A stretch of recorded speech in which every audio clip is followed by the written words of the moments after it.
Have you ever wondered about Kava? Well, you're in luck because I'm going to go ahead and make a presentation about Kava and AIT. Hi, my name is Alvin Kiambao, and I'm going to go ahead and make this presentation in terms of this legendary root of the Pacific. And once again, this video is sponsored by our dear professor and Dr. Zane. Thank you very much. Okay, let's go ahead and dive into it. So we'll start off with our table of contents, and we'll definitely go ahead and welcome everybody to this presentation, of course, and we'll go dive into all these different topics. We'll also touch on the IT at the very end, and I'll go ahead and share my SMART goals as well as my mission statement and my collage. Okay. So, what is kava? Kava is Piper methyl stickum. It's a well-known plant and herbal remedy by many indigenous cultures throughout the Pacific Islands. It's called ava in Hawaii, ava again in Samoa, kava in Tonga, sakau in Pompeii, and yokona in Fiji. So beyond the Pacific, it is commonly referred to or called kava. The largest variety of the kava plant is in Melanesia, particularly the islands of Vanuatu, which is considered its original home. Ancient voyaging societies carried kava throughout the Pacific by outrigger canoe. The history of kava is a common cash crop grown in the islands from Melanesia, parts of Micronesia, and Polynesia. Ava, as it is known in Hawaiian, arrives in Hawaii as part of Pacific Islanders who traveled through the vast Pacific Oceans of the remote islands, and they brought with them their most valuable plants. And one of these plants, of course, is ava, which came to Hawaii with the early Hawaiians. The cuttings from the ava brought over as outrigger canoes probably were delivered from the Marquesas because the cultivars that are grown are pretty much consumed in Hawaii today. So kava beverage. The most valuable kava product continues to be the traditional drink made with a water mixture from the roots and stump of the plant. Kava has been consumed for thousands of years all over the Pacific Island cultures, and Pacific cultures serve kava primarily in ritualistic ceremonies to honor family, friends, and welcome newcomers to their culture. This ceremonial beverage imparts a feeling of relaxation for the drinker. Outcomes include some tingling and numbness around the mouth, lips, and tongue. The numbness and the tingling should be a common expectation because the feeling is very, very temporary.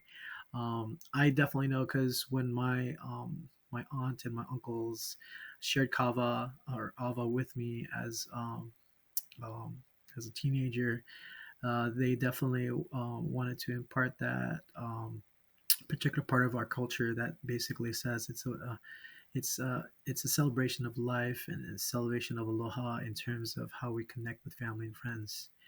So moving back, the kava beverage has a sedative or anesthetic euphoric properties. It is believed that the preparation of the kava drink releases these properties via a mixture of the kava root and natural water.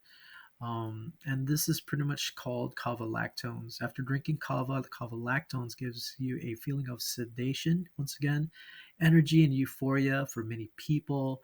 They drink kava to relax and unwind, and at the end of the day, people also drink it in the morning to help them manage their busy and hectic life.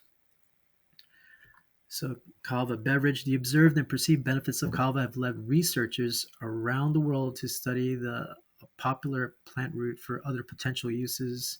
And today, pharmaceutical uses are entirely based on the psychoactive properties of kava lactones. Because of its popularity and use in modern alternative medicines, kava has become a valuable cash crop in the Pacific. And though most of its production and export happens in Vanuatu, Fiji, Papua New Guinea, Samoa, Tonga, Pompeii, and Hawaii, it's still primarily consumed locally throughout the Pacific. So I included also a nice little graph to basically say how much yearly or annual kava is exported by these island nations down here. And it's pretty interesting. It details a 5 year window. Now, kava has not been without any controversy. In the late 1990s, a controversy erupted when kava was accused in several cases of severe liver damage. So prime examples are cirrhosis and liver scarring. In Europe and the United States, So the implication was the liver damage was, in these reports, were attributed to the consumption of kava products or kava-derived products. This led to decisive regulatory actions like the outright ban in several European countries, notably the United Kingdom and Germany. I came across my research that basically said that there was a lawsuit that was filed in the United Kingdom, but I believe their version of the Supreme Court denied that particular case and let stand the ban on kava. This controversy started widespread debate and discussions in the modern medical and research communities relating to the validity of the liver damage claims and the consequential socioeconomic impacts on kava exporting economies in the Pacific. These actions and perceptions persisted outside of the Pacific region despite kava's long and enduring history of safe kava consumption among Pacific Islanders for centuries who have contested the ban. Now, Pacific nations cited the herb's very favorable safety profile compared to conventional anxiolytics. Um, let's uh, let's go dive in deeper into the controversy, and I guess um, it sparked a debate where the World Health Organization steps in its analysis of kava to ensure that there's clarity as well as safety and concerns regarding the actual herbal plant are definitely out in the open and with full transparency. So the Hughes established a study that states that both experimental and clinical trials largely exonerate kava from allegations of hepatotoxicity. So it's is basically talking about the liver damage. The Hu researchers assert that water-based and organic kava products, when used traditionally and appropriately, pose no risk of liver complications, and a comprehensive investigation of proclaimed cases of kava-attributed liver conditions points to external causes of the factors. It's probably due to the extraction process in terms of how the cavolactones are actually extracted from the roots uh, of the plant. And these factors explain why kava's significant positive benefit ratio, when combined with pharmaceutical interventions for anxiety disorders, were overshadowed for many years.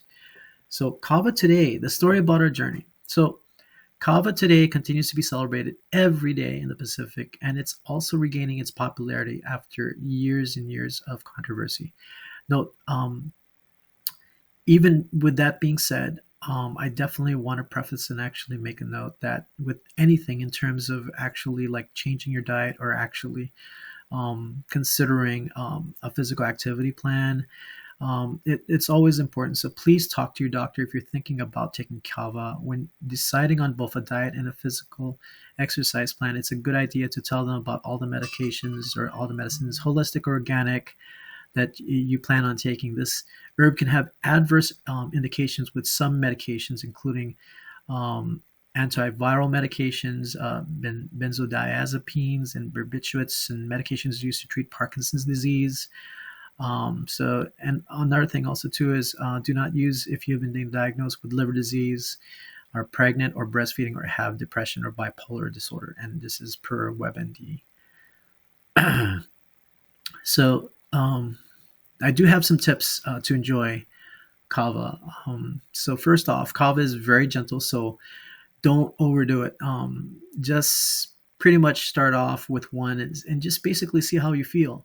When I first started kava, it was basically the basic ones, and it tastes very. I wouldn't say like out of the ordinary and whatnot, but it's as if like you've gotten like a cup of cocoa that doesn't necessarily have all the flavors rolled into it. But after the first cup, I definitely had a greater sense of relaxation and calm. So once again, so start with one, see how you feel. If you're comfortable with one, then move on to the second one, and then the third if you want to. And that's how you should do it. Should do it in moderation. And kava can be consumed by itself, which is what my aunt and my uncles did when we had the family gathering. many years back. It's a mixture of water and just the kava plant root. Now, my favorite way of doing it is just mix it up, like add that little flavor to it. So once again, you can mix it up with coconut milk, oat milk, almond milk, pretty much any kind of flavor. You can also have coffee and tea mixed up in there too. It'll definitely make the ava pop, and it tastes delicious and it actually enhances the flavor. So just want to remind you, like if you feel or have that tingling around your mouth and tongue, it's fine. It's a good sign, and you'll be in a really good mood because you'll be more relaxed and happy and just basically enjoy the moment. Tip number two is know what to expect from kava. Despite its sedative effect, you will still be mentally aware. You will feel relaxed, as I said a little earlier, and calm and happy. And kava will make you feel very comfortable. Tip number three, kava has been consumed and enjoyed by Pacific cultures for more than 3,000 years, a way to enhance sociability and to connect with others and to spread feelings of friendship and joy among communities. My final thoughts on kava is like with anything, kava's bars are now very popular and they've actually grown in popularity in recent years, well beyond its traditional locales and bases in the Pacific and Hawaii. Mm, I would say do your research, do your due diligence in terms of the bars. Look up Yelp, look up Google reviews, but more importantly, look up the establishment's health certificates because they're also regulated by the same government agencies that also regulate like a lot of the similar establishments in their particular arena, like bars and restaurants and whatnot. So, going to awareness integration theory, the weekly journal has allowed me to enjoy a deep sense of reflection in my life and how many thoughts, behaviors, and feelings affect me and those around me. It has helped me connect with my younger me to embrace memories, good and bad, and more importantly, AIT has provided me with a thoughtful process which I can readily use and rely on any situation in my life. AIT rewards your efforts with a high quality of life that embraces honesty, healing, love, and respect. Now, these are my three impacts, starting off with the impact of AIT to school. There was an earlier time in my life when school took a backseat for me. I had a positive and negative thoughts about education, and however, there were always more doubts and questions that entered my mind. I decided to pause my college ambitions, and when my daughter graduated from her high school in the summer of 2020, the COVID pandemic definitely hit. My daughter didn't get that particular situation deter her dreams to go to college, and so she encouraged those around her, including myself. I just basically was enamored by her courage and her efforts to encourage me really rekindled and to me pursue my passion for education. Now, AIT has provided me with the opportunity to reimagine my education with passion and joy to see and reflect on both the positives and the negatives. And the key takeaway is always try. Try to do your best. Be prepared. Give yourself time. Enjoy all the things that you learn. Be humbled by the people and new experiences that you meet. And in short, enjoy the educational journey. The impact of AIT, another one is finance. So I definitely put this as one of my top three. Financial freedom is the goal. I want to secure my future as well as our family's future with prudent and sound investments in real estate, stocks, retirement and plans, and start a business within 5 years. AIT has provided me with the steps that I need to plan, execute, manage, and to work collaboratively with others to help me achieve my financial goals. For my reward, I plan to part with my wife, my lovely, my beautiful wife, and enjoy our retirement with endless memorable moments by traveling the world. The impact also too with AIT once again is with family and friends. I plan to invest my time and effort in cultivating, nurturing, and maintaining relationships with my family and friends. My daily goal is to embrace a commitment to grow my relationships with love, passion, and aloha. Being a good husband, father, son, brother, and friend means never taking anything for granted. Be humble, listen to those around me, strive to be the example that others follow, and be human and accept all my faults. Know that with effort and love, anything is possible. Bring meaning with laughter and jokes. My mission statement is I am a humble, compassionate, genuine, loving, giving person who believes people deserve respect, to be heard and treated with dignity.